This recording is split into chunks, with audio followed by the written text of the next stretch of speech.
Hey guys, I'm Kyle. In today's video, we're going to show you how to request collaborator access on Shopify. So let's get started. So here we are in Shopify, and the first thing that we need is the code. So we need to click here on the settings. And from here, you want to go to users and permissions. And then from here, you can see here in the collaborators. So this is where you can request access, and this is where you can see the code. And if you'd want for anyone can just send you a collaborator request, you can just turn in this option right here. But if you want someone to use the password before they can send you a request, then you would need to select the second option, and then you can see the code right here. You can generate new code if you'd want a new code right there, and then you can click on this button to copy that code right here. So now, in order for you to request a collaborator access on your client's Shopify or other person's Shopify store, then you would actually need a partner dashboard for that one.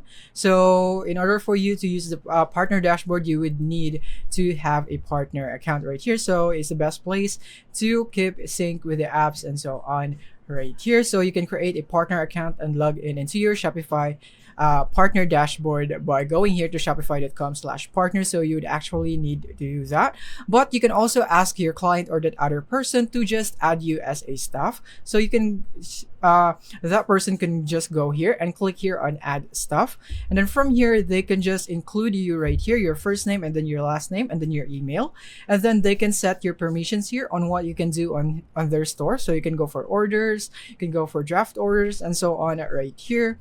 And then after that, you can also go for the app permissions right here and the access point of sale and so on right here. So once you have provided the first name, last name, and email, you can now click here on this send invite, and then the invite will be sent to your email. And then you can access the store from there. You would be able to collaborate on the store because you have been given the email and was invited as a staff right here. So that would be the other way of how you can do it. Staff right here. And take note that you can only add up to 15 staff members based on this plan. So if you want to add more, then you can click on compare plans, and then from here you can upgrade your Shopify plan. So that is basically it for this video. I hope this video helped you out. Thank you for watching.